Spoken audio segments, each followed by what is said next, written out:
हमारे चैनल को सब्सक्राइब करें और बेल आइकन दबाएं।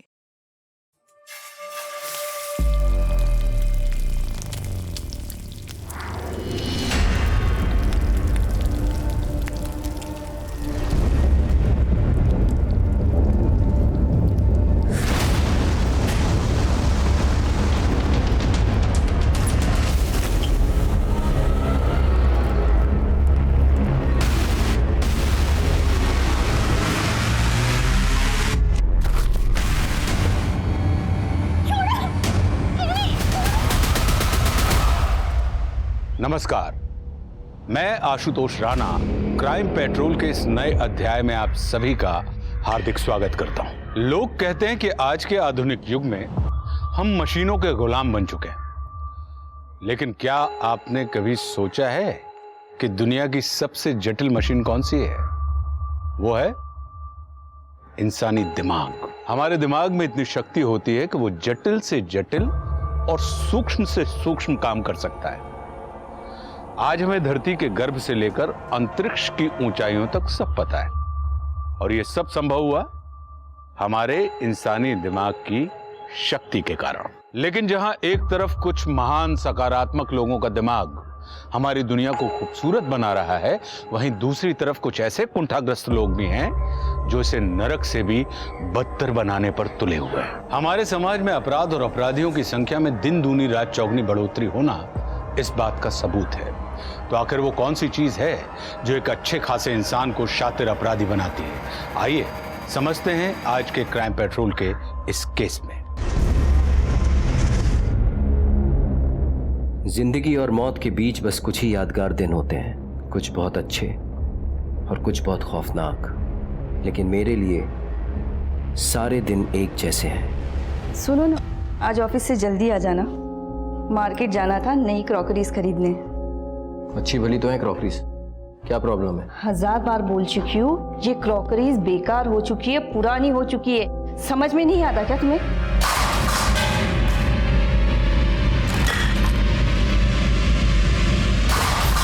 कोई भी चीज पुरानी हो जाती है इसका मतलब ये नहीं कि वो बेकार है।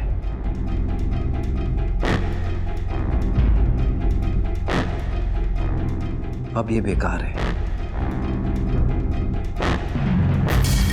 ये जो ड्रामा करना है ना तुम्हें, कहीं और जाके करना। पुराने और बेकार तो तुम भी हो चुके हो। क्या तुम्हें भी ये ग्लास और प्लेट्स की तरह फेंक दूं मैं? मेरी किस्मत ही खराब है।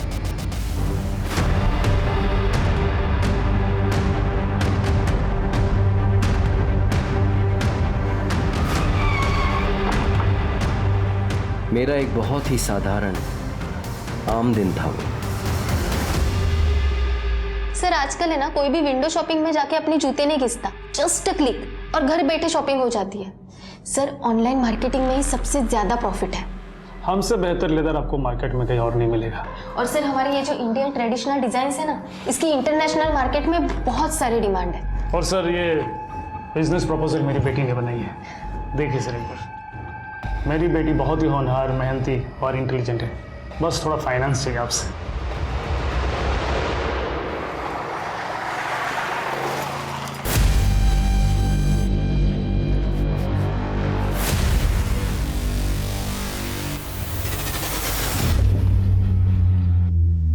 क्या हुआ? सीट बेल्ट लगाया हुआ है, गाड़ी स्पीड लिमिट में है, क्यों रोका? Routine checkup.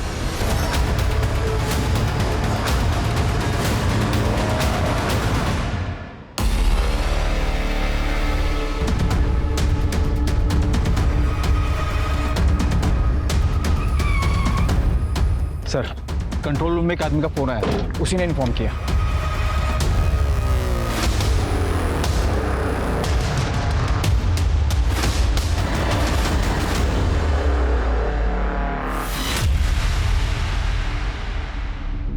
गाड़ी महंगी लगती है सर, गाड़ी और कपड़ों से तो ये पैसे वाला लगता है। इसकी फोटो खींचकर आसपास के पुलिस स्टेशन में सर्कुलेट करो। जी सर। और ये गाड़ी के नंबर से ये पता करने की कोशिश करो ये गाड़ी किसके नंबर रजिस्टर्ड है। सर यहाँ देखिए,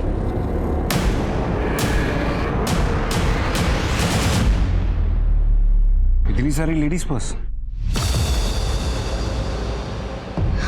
सर, मेरे पति ने किसी का क्या बिगाड़ा था? कोई क्यों मारेगा उन्हें? शिवानी जी, आपने अपने पति की 4 दिन पहले मिसिंग कंप्लेंट दर्ज की थी? जी, वो ऑफिस का कह के गए थे लेकिन वापस घर आए ही नहीं। मैंने अगले दिन ही वाशी पुलिस स्टेशन में कंप्लेंट लिखवाई।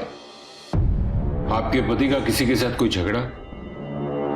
मुझे ये सब नहीं पता। ये 24 लेडीज पर्स दीपक की गाड़ी की डिक्की से मिली, क्या ये आपके?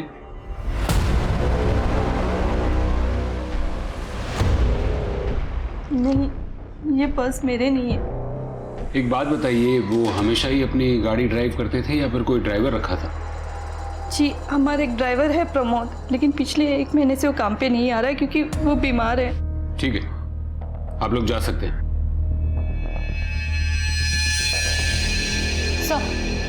सर, खारघर पुलिस स्टेशन से ये फैक्स आया।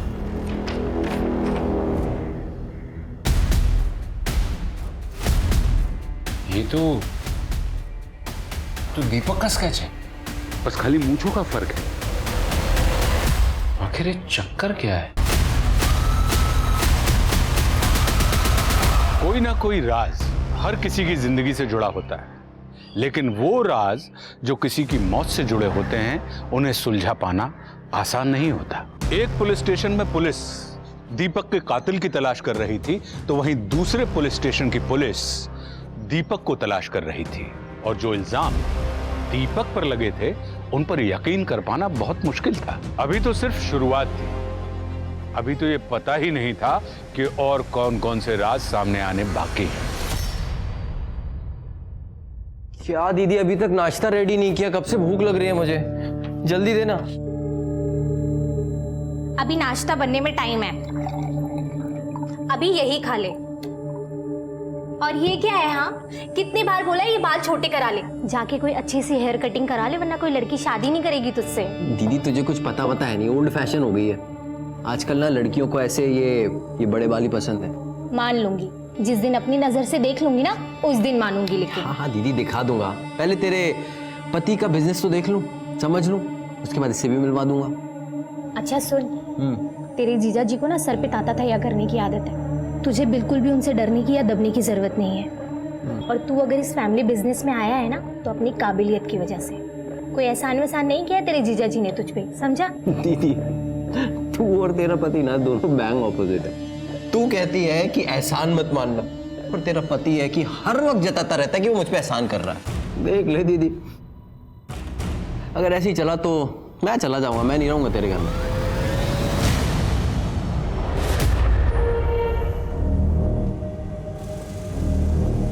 आ गई ऐसी करके, फोन उठाने में तो मौत आती है तुझे। कब से फोन कर रहा हूँ? अरे हमारा फोन खो गया है। अच्छा, मेरे माथे पे कुछ लिखा हुआ है क्या? और तेरे बाप ने पैसे जमा करवाए थे जो एक ही झटके में मेरे अकाउंट से 15,000 रुपए निकाल के उड़ा दिया। तुम अपनी ही धुनकी में लगे रहते हो ना, एक बार पूछोगे नहीं कि हमारे साथ क्या हुआ है? अच्छा, ऐसा क्या हुआ है? वो हम खारघर से वाशी स्टेशन की तरफ जा रहे थे। अरे आप तो ऐसी हालत में आपको ज्यादा पैदल नहीं चलना चाहिए, मेरी पत्नी को भी बहुत तकलीफ होती थी। आप कहें तो मैं कहीं आपको छोड़ दूं? लेकिन हमें वाशी की ओर जाना है। अरे मैं भी वहीं जा रहा हूँ, आइए ना, छोड़ देता हूँ आपको। आइए आइए प्लीज।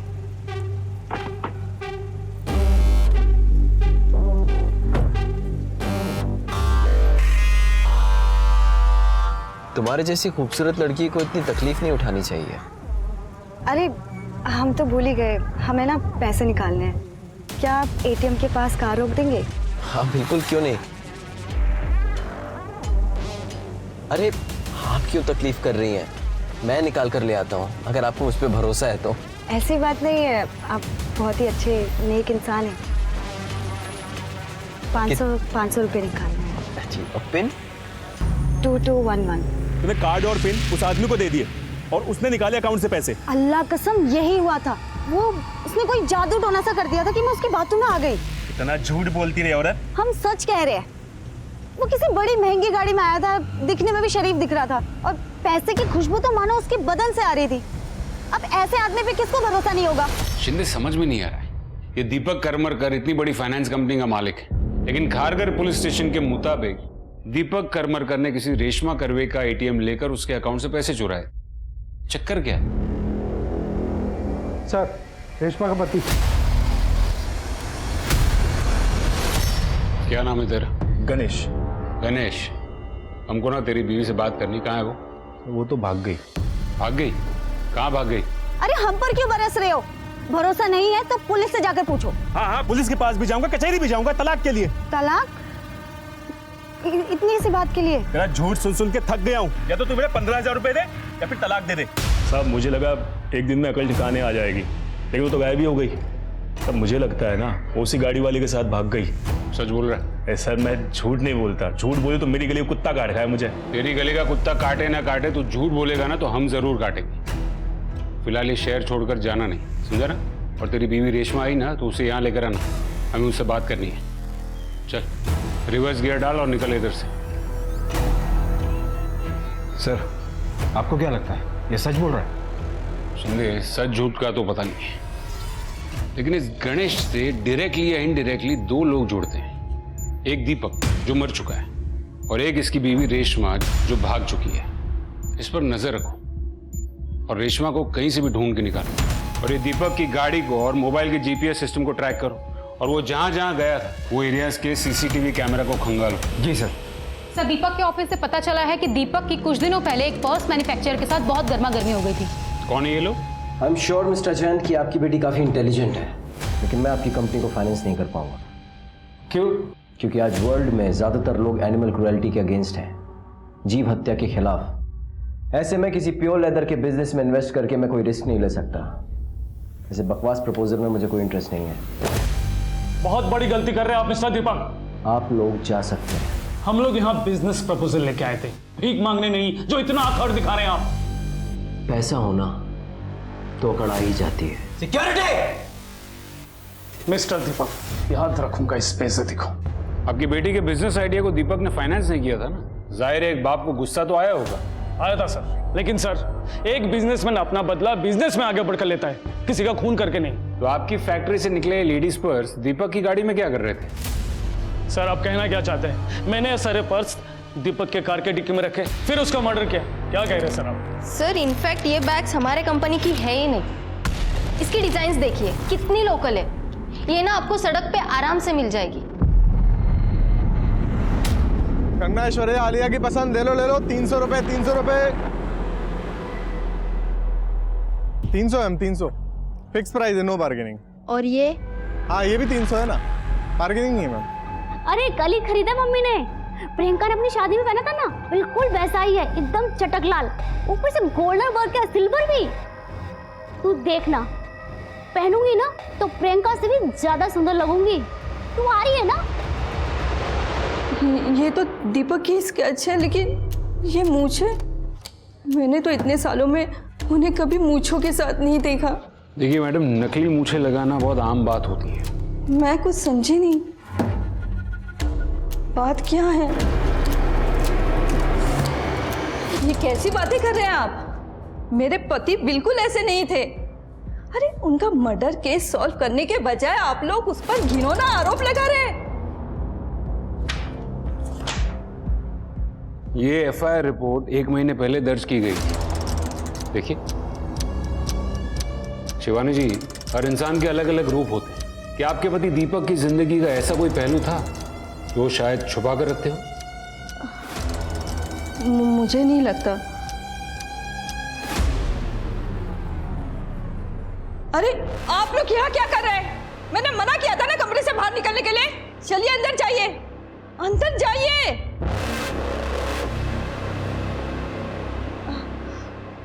प्लीज अंदर जाइए ना।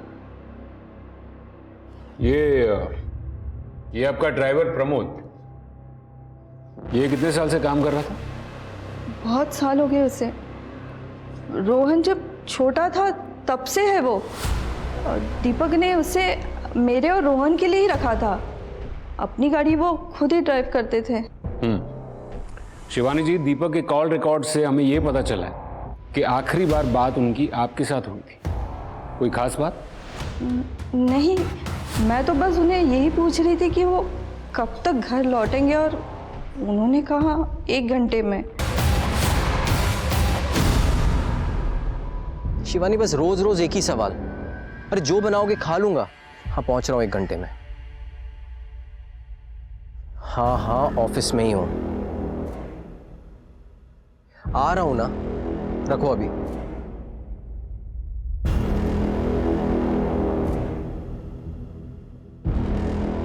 दीपक क्यों आते हो यहाँ पर?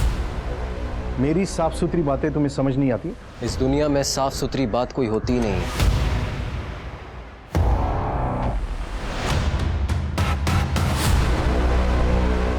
ए जीजू, और क्या चल रहा है? टाइम पास चल रहा है।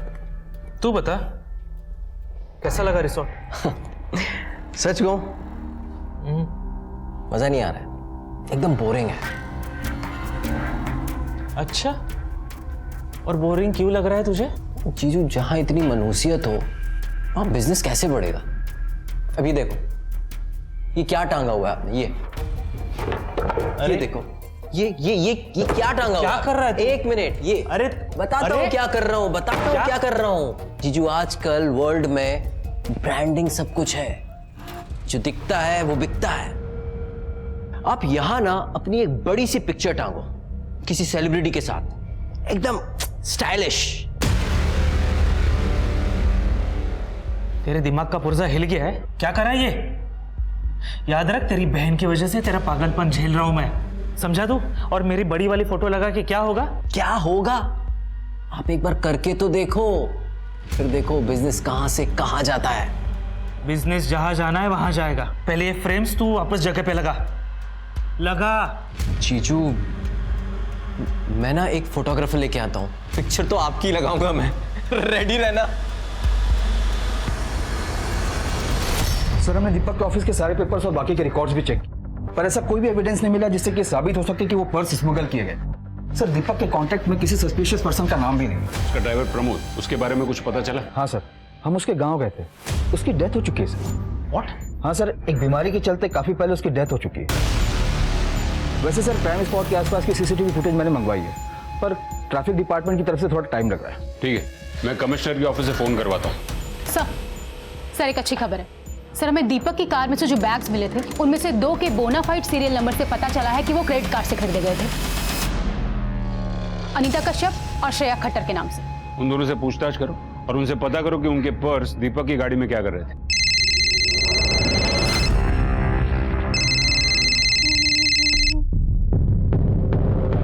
हेलो, अनीता कश्यप जी? मैं नवी मुंबई पुलिस थाने से बात कर रही हूँ।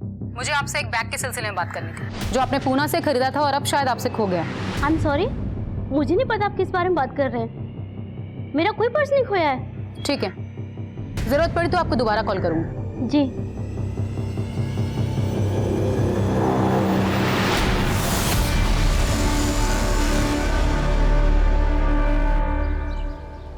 Hello sir. Please have a seat.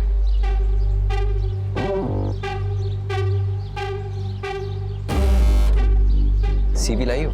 Ji sir. मेरा एक फैमिली बिजनेस है, मैं अपने बिजनेस को रिवाइव करके रीलॉन्च करना चाहता हूँ। आई होप तुम बड़े अकाउंट्स हैंडल कर पाओगे। जी बिल्कुल सर। गुड। अनीता, आज मैं तुमसे बिजनेस के रिगार्डिंग मिलने नहीं आया हूँ। एक्चुअली मैं कुछ कन्फेस करना चाहता हूँ। मैंने जब से तुम्हें देखा है बस तुम्हारे बारे में ही सोच रहा हूँ।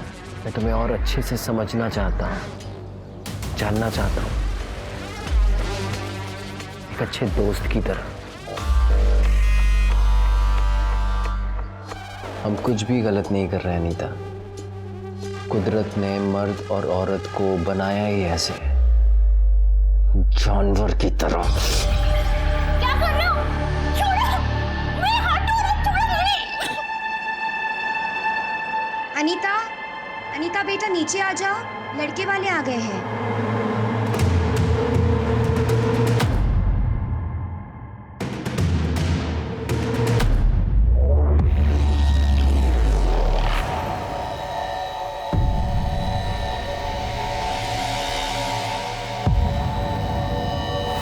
सर, भाई अनीता कश्यप से बात हुई है, उसका कहना है कि उसका कोई पर्स चोरी नहीं हुआ। हाँ, लेकिन खरीदा तो उसी के कार्ड से गया था ना। जी सर, मुझे लगता है कि वो जरूर कुछ छुपा रही है। ठीक है, उसकी सारी डिटेल्स निकालो। और वो दूसरी लड़की श्रेया खट्टर, उसका क्या हुआ?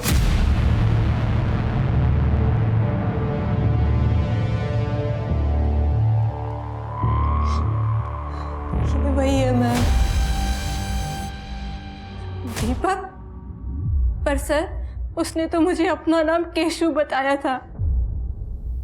मैं उसका चेहरा कभी नहीं भूल सकती। मैंने उससे सच्चा प्यार किया था सर। लगता है ये दीपक नाम बदल कर सारे क्राइम्स करता था। कहाँ मिली थी तुम उसे? सर वाशी मॉल में। मैं वहाँ पर एक सेल्स गर्ल का काम करती थी। सर मुश्किल से 1 हफ्ते बाद ही उसने मुझे शादी के लिए प्रपोज कर दिया था। हम 1 हफ्ते की छुट्टी के लिए गोवा गए थे। सर सब कुछ मेरे लिए सपने जैसा था, लेकिन सर सपने तो टूट जाते हैं ना। और ये मुझे गोवा में छोड़कर कहीं गायब हो गया। कितने साल पहले की बात है ये? सर करीबन 1 साल हो गया। मुझे उसके साथ बिताया हुआ हर पल अच्छे से याद है। सर उसने मुझसे जबरदस्ती अपने लिए एक महंगा मोबाइल खरीदवाया। शिंदे लेकिन हमें तो एक भी मोबाइल नहीं मिला।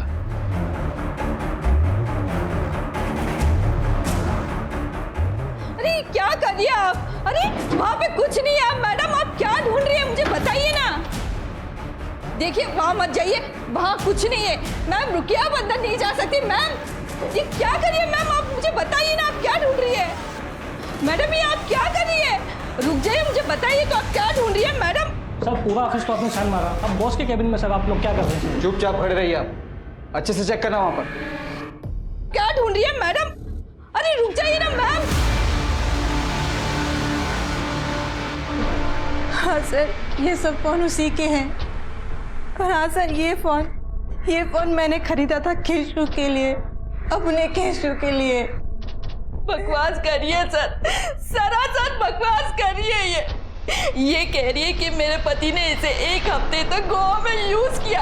अरे उनका मर्डर हुआ और तुम उनके नाम पर कीचड़ उछाल रही हो। झूठ बोल रही है सर, झूठ बोल रही है। और आप इतना दावे के साथ कैसे कह सकते हैं कि ये झूठ बोल रही है? क्योंकि सर मेरे पति किसी भी औरत के साथ कुछ कर ही नहीं सकते थे। वो गए थे। जब किसी की मौत होती है तो चाहे ना चाहे हमारी संवेदना उसके साथ जुड़ जाती है। लेकिन मौत के बाद दीपक का जो चेहरा पुलिस के सामने आ रहा था, उससे उलट दीपक के चरित्र पर सवाल उठ रहे थे। क्या सच में दीपक वैसा ही था जैसा पुलिस की जांच में नजर आ रहा था, या इस सब के पीछे कोई गहरी साजिश थी? जीजू कैसे उजड़े हुए चमन भर्ती कर रखे हैं आपने? ऐसे तो आपकी बगिया में कभी बाहर ही नहीं आई। जीजू रिजॉर्ट ना हैपनिंग टाइम स्पेंड करने के लिए, हैपनिंग टाइम, ऐसे कब्र में लटके लोगों को देखने के लिए नहीं। ओ जीजू डोंट वरी, मैं हूं ना। मैं ना इस रिजॉर्ट की काया पलट कर दूंगा। केशु तुझे याद है कि तू भूल गया कि यहाँ पे तेरी बहन पार्टनर है, तू नहीं। मुझे इससे कुछ फर्क नहीं पड़ता जीजू, मैं एक आर्टिस्ट हूँ और मुझे ना सिर्फ परफेक्शन पसंद है, और मैं इस जगह को परफेक्ट बना के रहूंगा। ये दीपक करमरकर की ट्रैवल हिस्ट्री को चेक करो और पता करो कि वो दोनों औरतें, दीपक की बीवी और वो श्रेया, वो दोनों जो क्लेम कर रही है उसमें कोई सच्चाई है भी या नहीं? जी सर। सर दीपक ने अम्मी को भेजने के लिए मेल लिखी थी लेकिन भेजी नहीं थी। ये दीपक के मेल बॉक्स के ड्राफ्ट से मिली है सर। ये अम्मी मतलब वही है ना जो पर्स के बिजनेस के फाइनेंस के सिलसिले में दीपक से मिली थी? जी सर। मैं तुम्हारे बिजनेस आइडिया को सपोर्ट कर सकता हूं, लेकिन मेरी एक कंडीशन है। सर मेरे फादर इन लॉ कल शाम से मिसिंग है। मैंने काफी बार उन्हें फोन ट्राई किया लेकिन वो फोन ही नहीं उठा रहे। आपका किसी और शहर में या गांव में घर है, उसका कोई एड्रेस हो तो दीजिए। सर इस बारे में मुझे कुछ नहीं पता। मैं सिर्फ 10 दिनों से उन्हें जानती हूँ। 10 दिन पहले ही हमारे घर रहने आए थे। तुम शिवानी हो ना? हाँ लेकिन आप? मैं दीपक का पिता। लेकिन पापा। हाँ खुश रहो, खुश रहो। इतने साल बाद आखिर आपने हमें माफ कर ही दिया। थैंक यू सो मच पापा।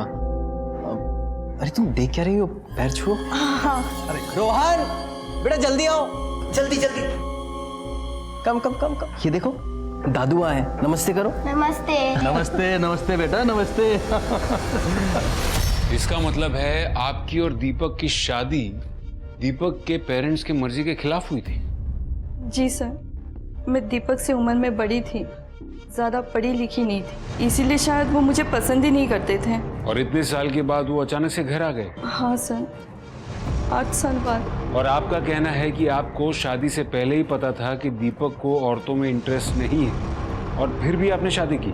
जो इंसान किताब की तरह आपके सामने अपनी ज़िंदगी के पन्ने खोल के रख दे, उस पर तो भरोसा करना ही पड़ता है ना सर। उन्होंने मुझे पहले ही बता दिया था कि वो मुझे पत्नी के सब अधिकार देंगे सिवाय एक अधिकार को छोड़कर, और हम बच्चा भी IVF के थ्रू करेंगे।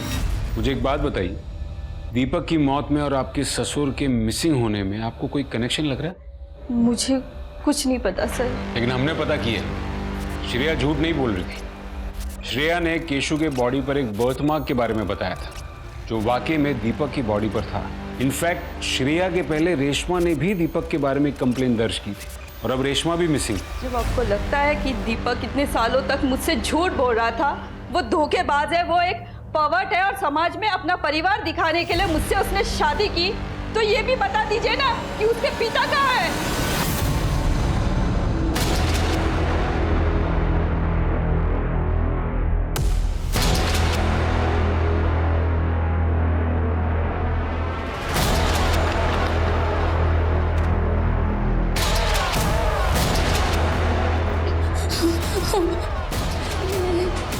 मुझे छोड़ दो, मुझे छोड़ दो।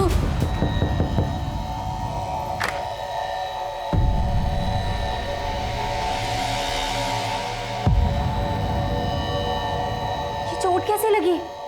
किसने किया ये सब? अपने पति से पूछ।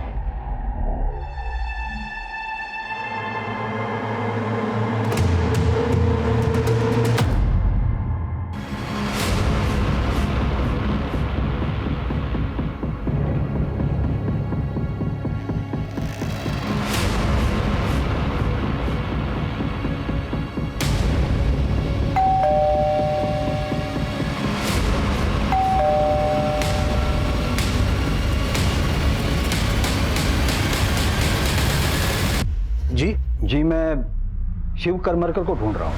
हाँ बोलिए, मैं ही हूँ शिव करमरकर।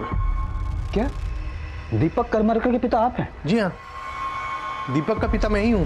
दीपक क्यों आते हो यहाँ पर? मेरी साफ सुथरी बातें तुम्हें समझ नहीं आती? इस दुनिया में साफ सुथरी बात कोई होती ही नहीं। ऐसे कैसे हो सकता है? दीपक ने तो खुद बताया था कि वो उसके पिता है। हमने सब पता कर लिया, दीपक का असली पिता वो नहीं कोई और है, और उसने हमें बताया कि आपने पैसों के चक्कर में दीपक से शादी की। झूठ बात, बकवास कर रहा है वो। यही तो समझ में नहीं आ रहा कि बकवास आखिर कर कौन रहा है, और गेम किसने खेला है?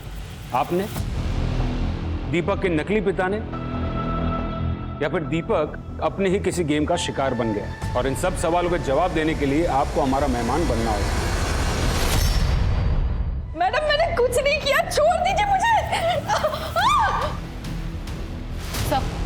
सर, दीपक के घर से जो हमें फोन्स मिले थे उन सभी को हमने डिकोड किया, और उनमें से एक फोन में सर हमें ये इमेजेस मिली।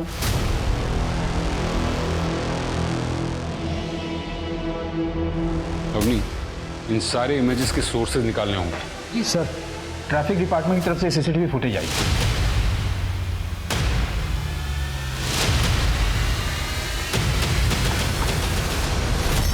अरे लेकिन अंदर आने की क्या जरूरत है? बात करो ना बाहर से।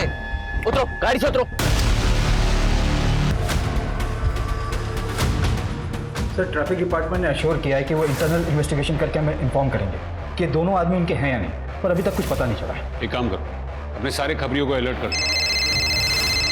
हो सकता है कि नकली ट्रैफिक पुलिस वाले भाड़े के कॉस्ट्यूम लिए, आसपास के एरिया के सारे कॉस्ट्यूम वालों से भी पूछताछ करो। जी सर। हेलो, क्या?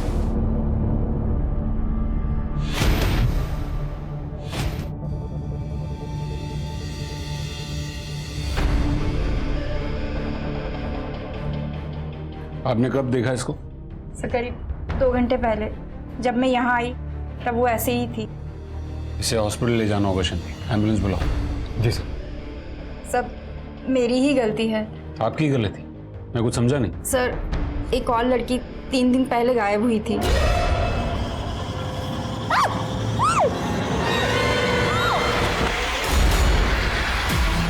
कौन हो तुम? एक लड़की 3 दिन से गायब थी और आपने पुलिस में कंप्लेन भी नहीं की। सर मैं सच कह रही हूँ, मैं बहुत डर गई थी मैं नहीं चाह रही थी कि मेरे इस पीजी की बदनामी हो। सर एम्बुलेंस आ रही है।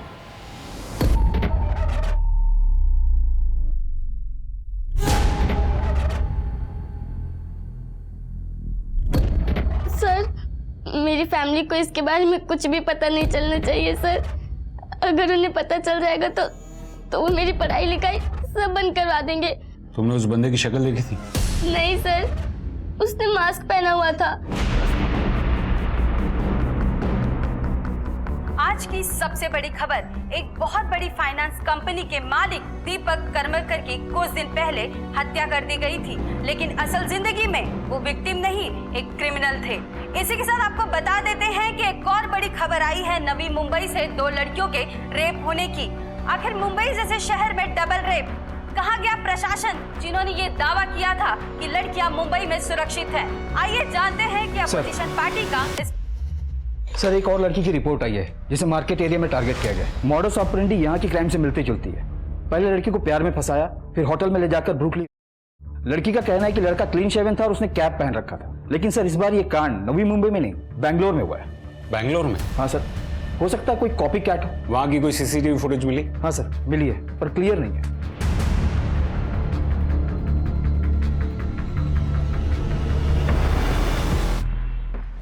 इसमें तो कुछ भी पता नहीं चल रहा है।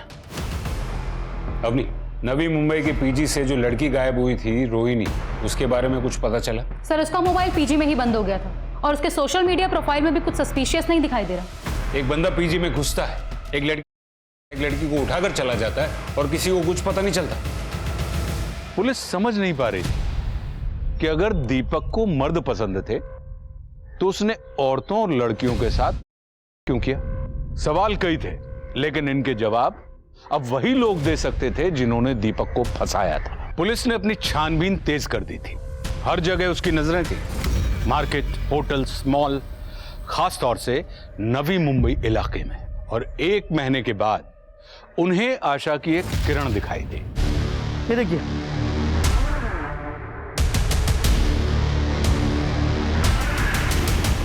इट्स कंफर्म सर, उस सुनसान जगह पे जो लाश मिली है वो रेशमा कर्वे की है। उसके मोबाइल के जीपीएस की हिस्ट्री ट्रेस करो और देखो कि वो जहां जहां गई है वहां कौन कौन से नंबर्स एक्टिव हैं और देखो कि उनमें से कोई कॉमन नंबर्स मिलते हैं क्या। Okay sir.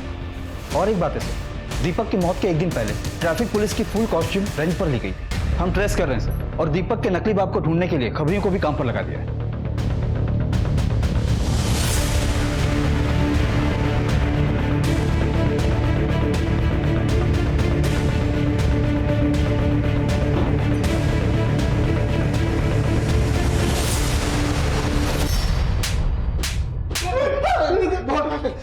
सर हमने कुछ नहीं किया सर, हमने नहीं मारा सर, दीपक को नहीं मारा सर। दीपक को कैसे जानते थे? सर वो हम लोग एक होमोसेक्सुअल हनी ट्रैपिंग रिंग से जुड़े हुए थे sir. Homosexual Honey trapping ring? हाँ सर, जो आदमी ऑनलाइन गे पॉर्न सर्फ करते थे वो लोग सर हैकर के थ्रू उन्हें ट्रैक करते थे सर, उन्हें फंसाते थे सर और फिर ब्लैकमेल करते थे। दीपक को भी उन लोगों ने ऐसे ही फंसाया था सर। दीपक को? हाँ सर। हाँ सर, दरअसल सर वो दीपक है ना सर, उसे मर्द पसंद है, इसलिए उन्होंने जिम्मी को थ्रू उसको फंसाया सर। और सर फिर मुझे ऑर्डर दिया उसको ब्लैकमेल करने के लिए। तुम पैसा निकालते हो या मैं तुम्हारे बीवी बच्चों को बता दूं सब? देखो, मैं पैसे दे दूंगा, थोड़ा टाइम लगेगा। तुझे जितना टाइम चाहिए उतना ले, लेकिन तब तक मैं तेरे इस घर में रहूंगा, तेरा बाप बन के। सर फिर किसी ने दीपक का खून कर दिया सर, मैं बहुत डर गया सर, इसलिए मैं उस घर से भाग गया सर। तुम लोगों को ये ऑर्डर्स कौन देता था? वो ऑर्डर्स अलग अलग नंबर से आते थे सर, हमें तो ये भी नहीं पता सर कि वो एक आदमी या बहुत सारे। शिंदे, इनसे सबके नंबर्स लो। जी सर।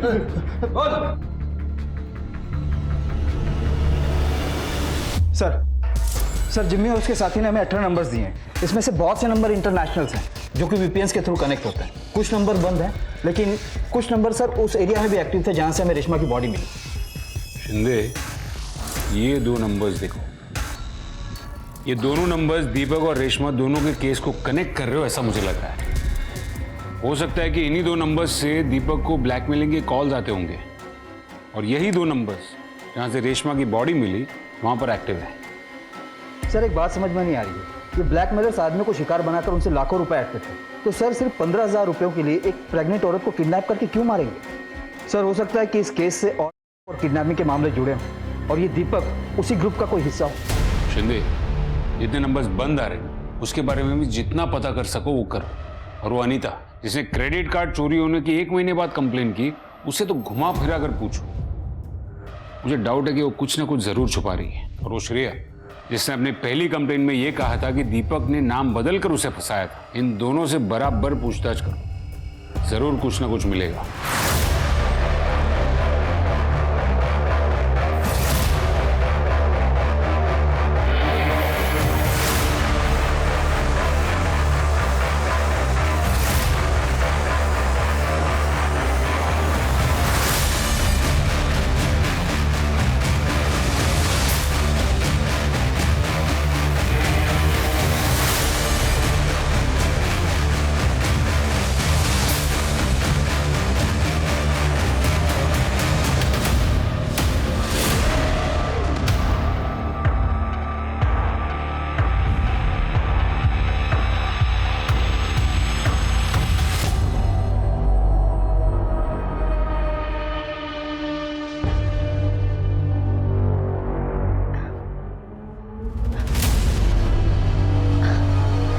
रुको ना, थोड़ी देर बात करते हैं।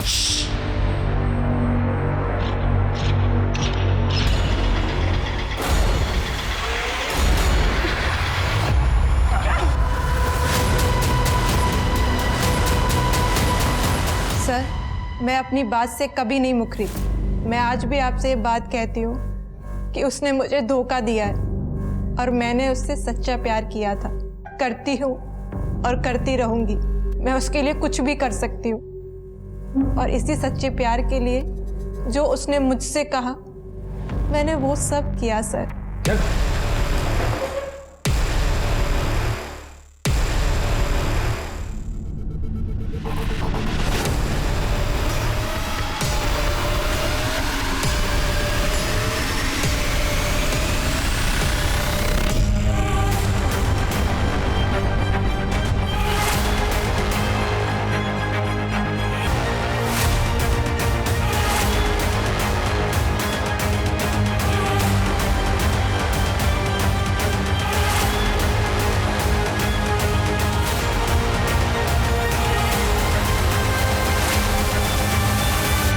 पेशू Ranganathan, mastermind with criminal mentality.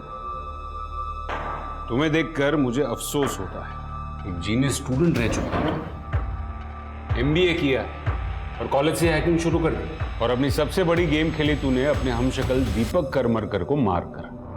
क्यों किया ये सब? तो मैंने मजाक मजाक में हैकिंग के थ्रू ये गे लोगों को ट्रेस करना शुरू कर दिया जो कभी भी अपनी आइडेंटिटी रिवील नहीं करते। लेकिन बाद में समझ में आया कि इससे तो मैं काफी पैसा कमा सकता हूँ। दीपक को भी मैंने ऐसे ही अपना शिकार बनाया था और शिकार बनाकर मार दिया। आर्टिस्ट हूँ मैं सर, आर्टिस्ट। किसी को भी अपने काबू में कर सकता हूँ। और ये जो लड़की लोग होती है ना सर, ये ना बहुत बेवकूफ टाइप की होती है। Don't mind madam, but that's the truth. इनसे आप थोड़ा सा बाबू शूना हनी बोल दो, मक्खी की तरह चिपक जाती है। पर क्या करें सर, बॉडी को जो चाहिए तो चाहिए। तो पहले थोड़ा सा मुंह लगा लो और फिर जब चिपकने लगे ना तो दूसरे शिकार की तरफ शिफ्ट हो जाओ। बस सिंपल है। दीपक की कार से 24 पर्स मिले थे, वो सब क्यों किया तूने? वो भी तेरा मजाक था या फिर कोई पर्सनल खुन्नस? डोंट माइंड ना, तो मैंने पुलिस को बेवकूफ बनाने के लिए किया था। जो उसने मुझसे कहा, मैंने वो सब किया सर। एक औरत ने पुलिस में मेरी शिकायत की है। मैं लंबे समय के लिए जेल जा सकता हूँ। मैं जानता हूँ कि तुम मेरी बात भी समझोगी और मेरी मदद भी करोगी। श्रेया एक आदमी है, दीपक करमरकर, हूबहू मेरी शक्ल का। श्रेया, मेरे पास एक बहुत अच्छा प्लान है। मैं उसका खून करूँगा, बस तुम्हें उसे आइडेंटिफाई करना।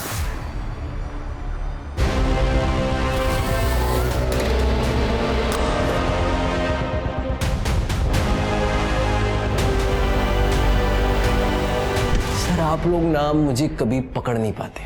वो तो मुझे उस सरफिरी लड़की रेशमा ने फंसा दिया। या तो हमारे पैसे अभी के अभी हमें वापस कर दो, या हम तुम्हारी कार का नंबर पुलिस को देके आ रहे हैं। और तुम्हारा ये हुलिया तो हम पहले ही पुलिस को बता चुके। तुमको पैसे चाहिए ना, मैं अभी तुम्हारे पैसे ला कर दूं। रुको, 2 मिनट लगेंगे। तो अब तक कितनी औरतों को बेवकूफ बनाकर उनका रेप कर चुका है? 1 मिनट सर।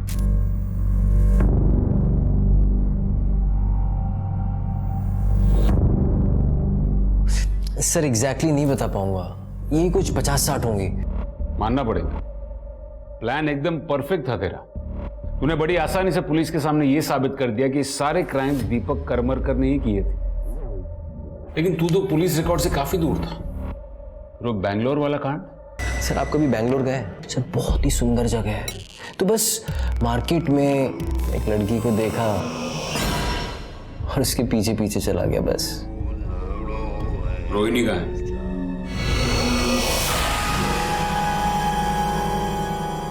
क्या हुआ? वो पीजी का डबल केस, सोनिया, रोहिणी को तूने ही उठाया था ना?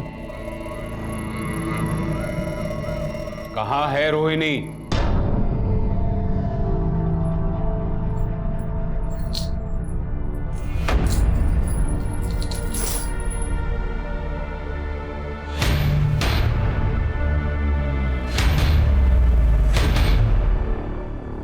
दीपक करमरकर केस में एक नया मोड़ आया है। असल जिंदगी में दीपक क्रिमिनल नहीं बल्कि विक्टिम थे और उन पर सारे लगाए गए इल्जाम बेबुनियाद थे। जितने भी क्राइम हुए थे वो दीपक ने नहीं बल्कि उसके हमशक्ल केशु ने किए थे। शिवानी जी, हमें माफ कर दीजिए। मैं जानता हूं कि हमारी वजह से आपके परिवार की काफी बदनामी हुई है, लेकिन कई बार झूठ की परतें खरोचते वक्त हम पुलिस वालों से भी गलती हो जाती है। We are very sorry.